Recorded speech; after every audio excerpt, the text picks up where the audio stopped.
Well, yeah, my grandfather was passionate about the game of cricket. So was his dad actually in India. He even went to watch a test match, my great granddad. Uh, in the days gone by, he went to Bombay and took some friends and watched a test match, which was sort of unspoken about in those days. I was lucky because my granddad really supported me. He told me a lot about the history of the game.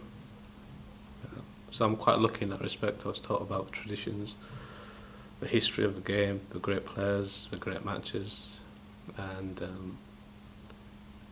I was brought up on books, which was slightly different to what kids are now.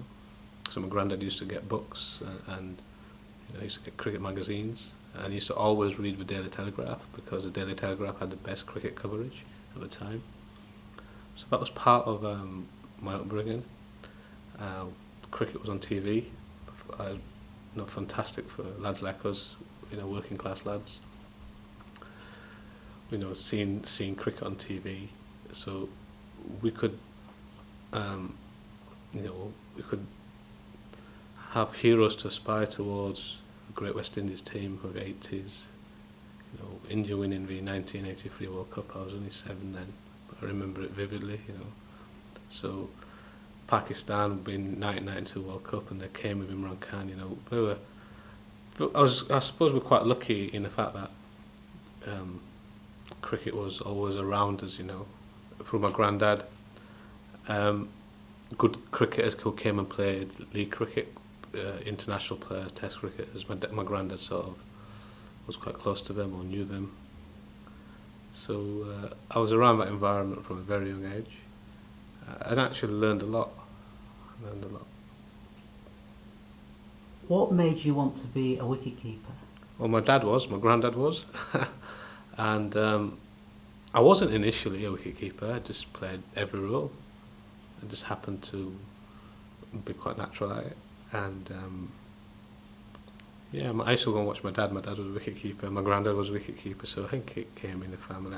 I think for me it was I wanted to stay involved in the game. So being a wicketkeeper and a batsman, generally you're always involved. I wasn't one for not just standing by. It's a long day. When I was about 11, I joined Hanging Eaton Cricket Club, and we went to the national finals. On just 8 or 9 kids from the street. So that was organised cricket for us. None of us had played organised cricket before. We just played on the streets. Like I say, I used to go and watch my dad, so we'd play on the side all the time. Every week we'd always be playing on the side. So playing hardball cricket was quite normal. It wasn't a problem. The only difference was that we'd play hardball cricket with no pads. So now we had to wear pads. So we had to wear whites, and all these things. Whereas we'd just play hardball cricket without any pads. So that's how organised cricket was. So I think it was quite a natural progression for me. It wasn't anything daunting. I think I didn't have much fear, to be fair, because I've played lots of different types of cricket beforehand. I was still involved with the cricket club at Hanging Eaton. I was lucky because I played as a young lad with some very, very good cricketers in an era where some of the older players used to actually come down and play in the second team before finishing, which doesn't happen much now. So some of the experienced players who played for a long time would actually come and have a year or two in the second team and then actually finish. I think life was slightly different then.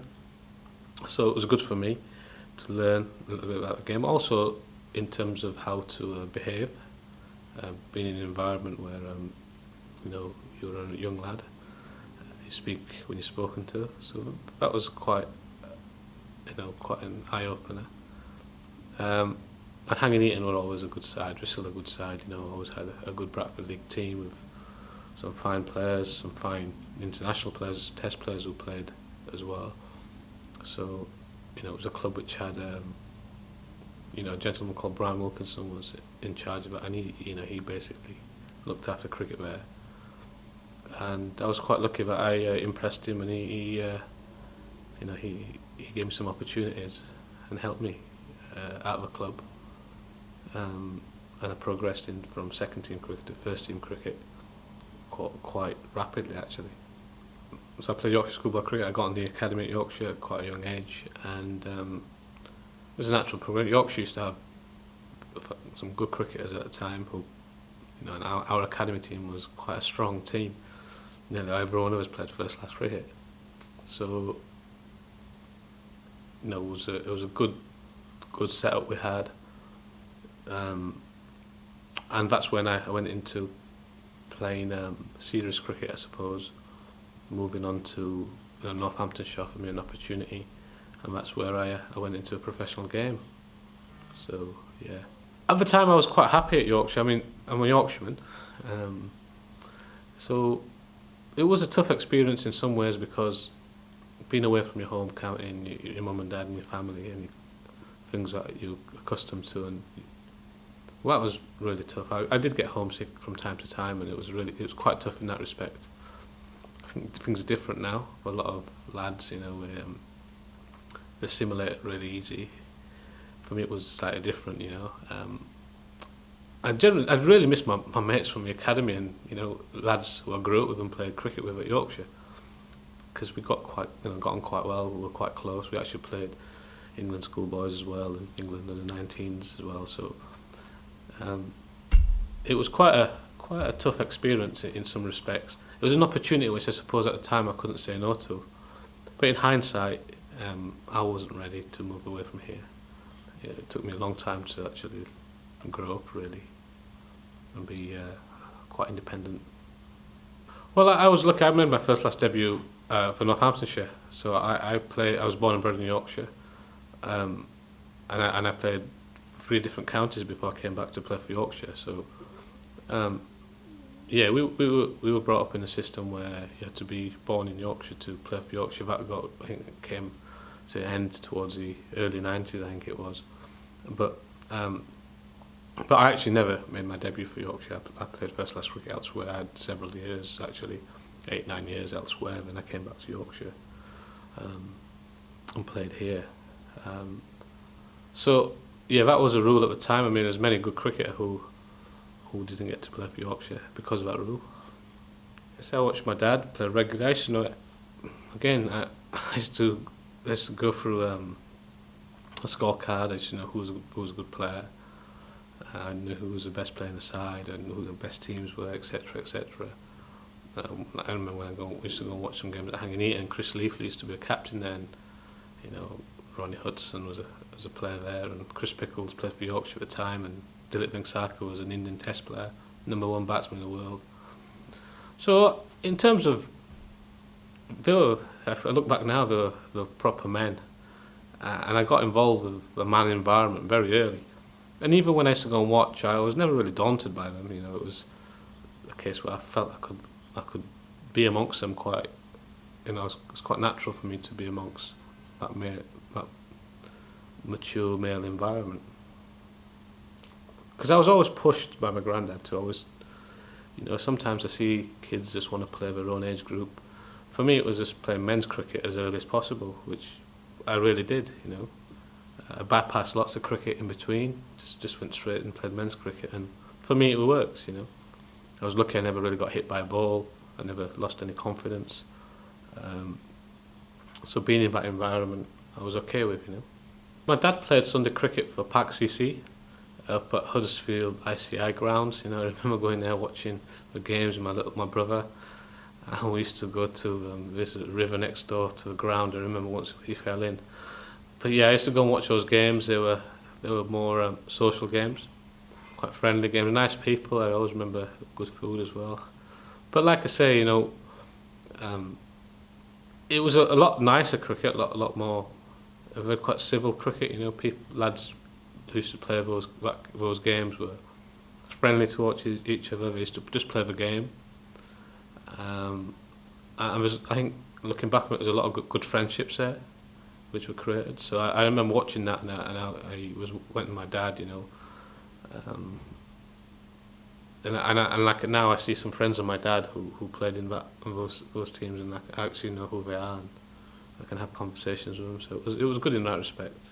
We played on very, very average wickets, which were park wickets, which really didn't get looked after.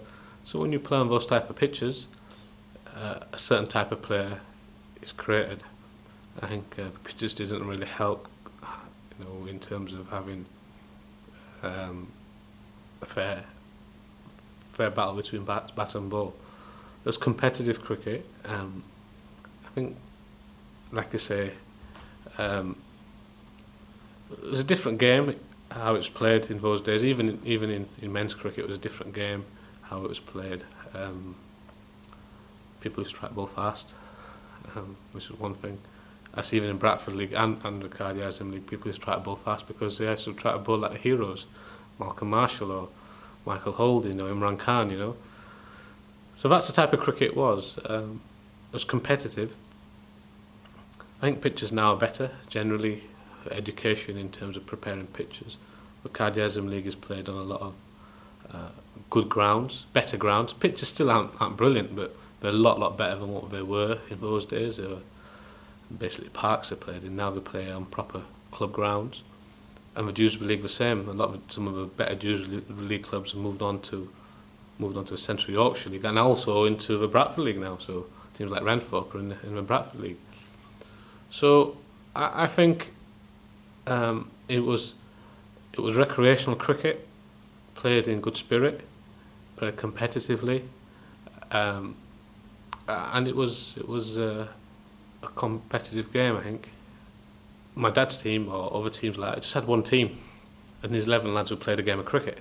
And if you try to combine all the clubs together, all the leagues together, and have to travel big distances, then those people who just want to play a game of cricket are going to lose out. So I think it's in trying to get the structure where you have a pyramid system might be good in some respects. In terms of logistics, in terms of actual players wanting to go from, just say, the other side of Bradford Keighley to the other side of Wakefield to play a second team game, that's a bit challenging. That's a bit hard. So people knew where they stood, I suppose. And I also believe that a lot of clubs, a lot of village clubs, a lot of small clubs are struggling for numbers these days because people sort of knew the standard and they were okay with that standard. And out of that standard, you might have got one or two players come out, Whereas I understand the motives for the way things are now, and the intentions are okay, are good intentions. But I still believe that there should be a space for recreational cricket, for a game just to be played for fun, I look at players of cricket, first and foremost, whether they're Asian, they're non-Asian, they're a man or a woman, they're a cricket player. So that's the first aspect that's important.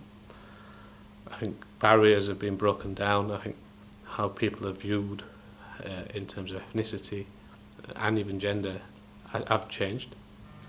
And there's fantastic opportunities out there. So in that respect, it's very positive, and long may that continue. And I think we're lucky here in the UK that we can play cricket, and actually, if you just work hard, and there's opportunities out there. So that's really good to see some good role models out there as well, from different backgrounds. So that's a positive thing. I think when I was playing and when I started, there's people before me who played. A lot of Pakistani guys, a lot of Indian guys from that heritage and background. So for us, it was slightly different.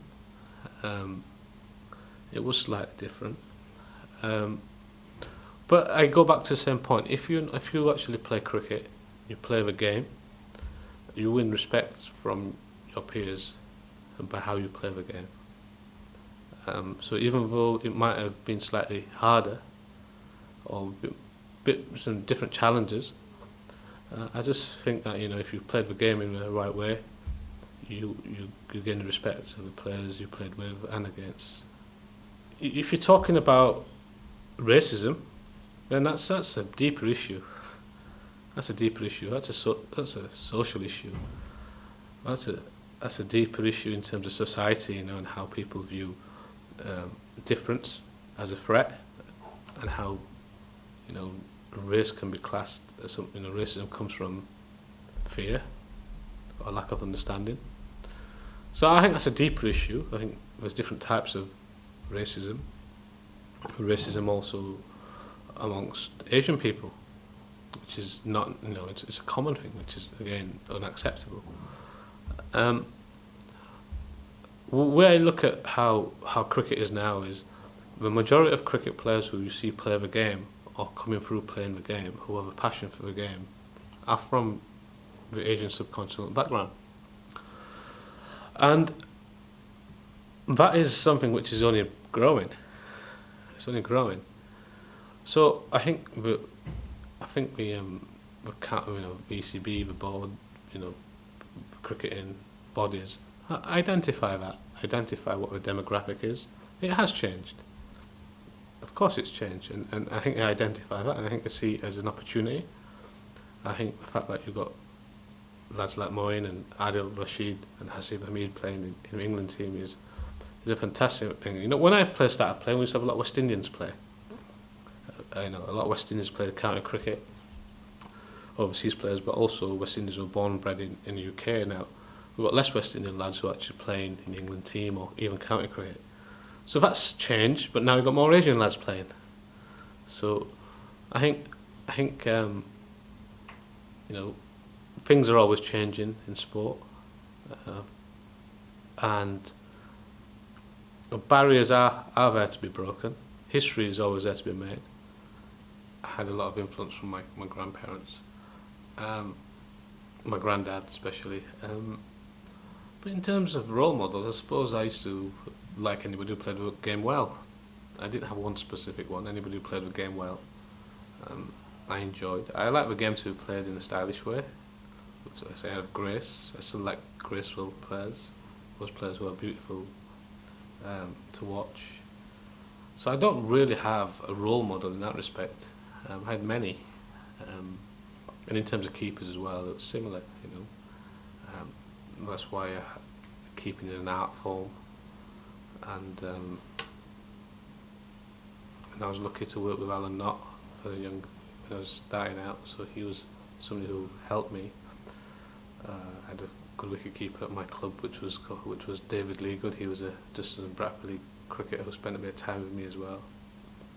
So in terms of role models, I had a few. My grandfather educated me in terms of how the game was played, the history of the game. Like I said to you before, he read books, he read newspapers, and was brought up reading articles. So we were lucky in that respect. It was listening to commentary as well. So that was one way in which it influenced me in terms of spending time and playing the game. And then my father, he took me to many games when I was selected. Mum and Dad always took me around and spent time with me. We travelled length and breadth of the country really. So very grateful for the time they put in there in order for me to just play cricket. I've never had a summer holiday when I was wanting to be a cricket player. I just wanted to be better and try to play against better players, challenge myself. Sometimes, a bit too early. I wasn't ready. Ready for it, and that's when I needed a little bit of guidance, which I'm sure if I played now, I probably would have. But in terms of the commitment, I play cricket every day. People ask you to do something, you do it. We didn't have much education in terms of nutrition and lifestyle in that respect in those days. But in terms of effort, in terms of wanting to get better, in terms of looking for challenge, I think being out of your comfort zone as well. Sometimes what I see in young players is that they're very happy in their comfort zone as a young player. I just always was out of my comfort zone because I've played with men very early, played in different environments very early. I think that's useful, not to just build you as a player, but also for you to learn about life. Looking back upon it, aspirations are very important, goals are very important, and belief in yourself so that you can achieve those goals. In hindsight, maybe I probably should have done better with my career. But I was very lucky that I had the opportunity to play cricket for a living. a game which I really enjoyed. I wanted to become a professional cricket player. I think circumstances like settling in to a county team didn't really help because of not. And I really enjoyed playing for Yorkshire, to be fair, because I was back home. So for me, I needed an environment which was a very home environment where I was happy with the lads. And Yorkshire was an environment where I knew everybody because I grew up with them. So that was easy, you know. And I also feel that if I had a particular role at the time, I probably could have worked up to that role. But my aspirations in hindsight were probably not high enough. I just wanted to be a professional player, you know. That's all. I'm not sure. I think because a little bit of self-doubt. Well, I won't say self-doubt. I always thought I was playing cricket at a time I started in the 80s, 90s. The system was a bit different. How selection was, etc. How people were. You get a job, you could be a keeper for 15 years in a team. That's the way it was then. Now it's not. So we played in an era where there's a lot of. If you were in a side, it was hard to get out of a side. Now it's a bit different. There's a lot more competition for places. So I suppose aspirations should have been higher in hindsight. And when I work with young players, this is the first thing I ask and find out what is it I want from a game. Sometimes I find some of the aspirations are too high in terms of capabilities. So ambitions and capabilities sort of need to match. But I think it's better to aim high than low. Played all my cricket here as a kid, grew up here. So I had friends here and family here, and then lived down the road, so yeah. I think playing for Yorkshire is a very special feeling. It's like playing for an actual country in some ways.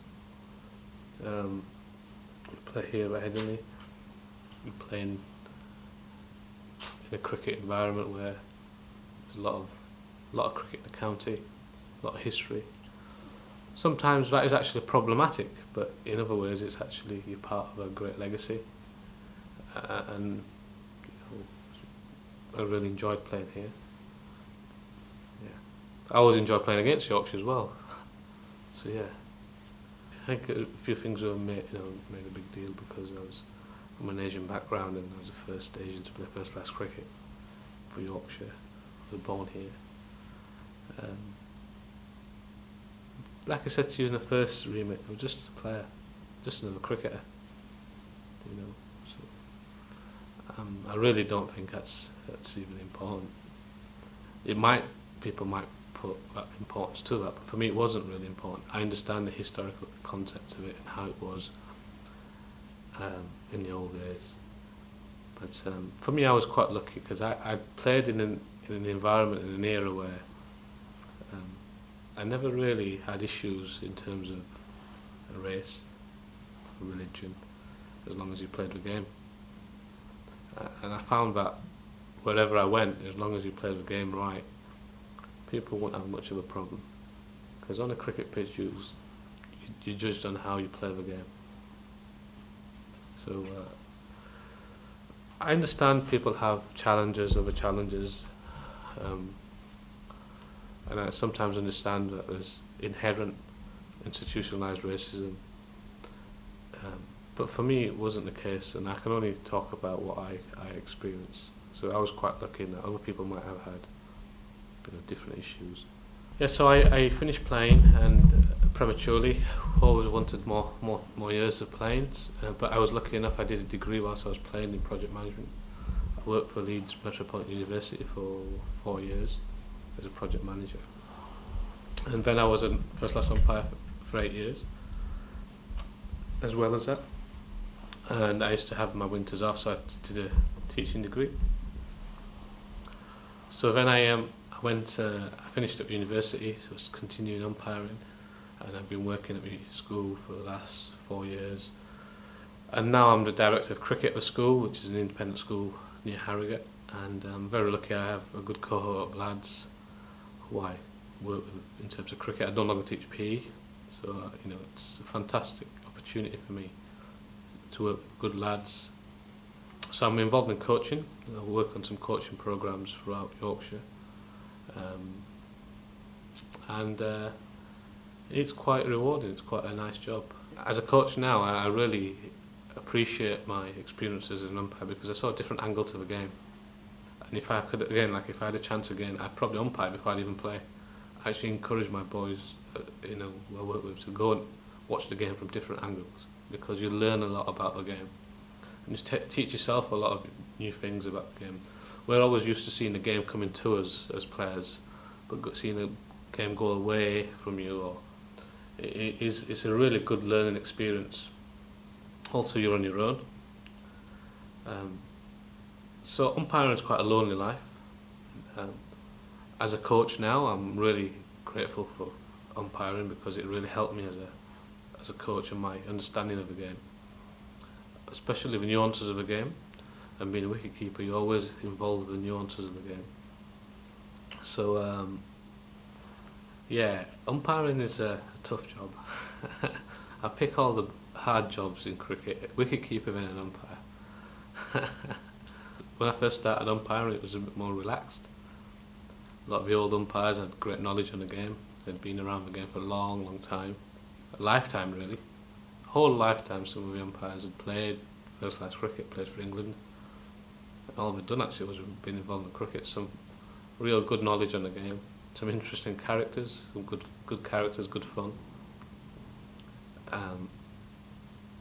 But I was lucky I umpired in a few different parts of the world, and I don't really miss umpiring now. So that was, I really don't miss umpiring. I'm quite happy with what I do. But I think umpiring was good for me. I think I learned a lot about certain aspects of my life. It's a tough life. It's a tough life. It's one of those jobs where you could have a great day and nobody will notice. So it's quite relentless in that respect, because you umpire in a game where there's a winner and a loser. I think if you have the right motivation, and what I mean by the right motivation is that you're quite honest with it yourself, honest with the game. The game is generally honest with you. If you respect the game, respect what's required in the game to succeed on a regular basis, then you'll be alright. There's no real easy way of success, because if there was, somebody would have found it. So this is a game we play where it's relentless, day in, day out. It's a tough life. So I would say, work hard, try your best, that's all you can do. And be honest. If you're honest, you generally are going to be okay. That's a common story in most clubs, most organisations. I look back, did they have a desire to want to play at a higher level? Did they have a desire to actually want to challenge themselves? That's a big question. A lot of the lads I know didn't want to do that. And it's easy saying I could have made it. So it's up to an individual to take themselves out of an environment and into a more challenging environment, because that takes mental strength, takes a bit of resilience. So in some aspects it can't happen. There's other important responsibilities. The way our world is here, there's nothing stopping anybody. So I'm just a working class lad. I was lucky I had support from my family, and I was lucky I played cricket at school, and ultimately I had a passion for the game, which I'm still involved in. That is the bare crux of the matter. If you have a passion for a game, you'll be involved in it, or still play it. So that's what I would contend. Talent doesn't mean much to me no more as a coach. Everybody's got a sense of potential. Different people have different levels of potential. It's what you do with that potential, and that's a choice. I know it's slightly harsh, but there has to be some underlying motivating factors for you to want to do something. What's the purpose behind it? The level of commitment. How important is the level of commitment? Well, it's your life. You are a student of the game. You're always learning. You never cracked it. You know, you see someone that's come and sang a car on your bats. He wants to get another 100 and another 100 and another 100. It's relentless, like I said. So this is a game where once you feel you've cracked it, it comes down on you. You know? So that is hard. That is hard. It takes time out of your life. It's a long game. It takes time away from your friends and family, from your children. So it's important to balance your life, and it's a tough game. It's a tough game. It's not like many other games, cricket, because it takes so many days out of your life, so much time.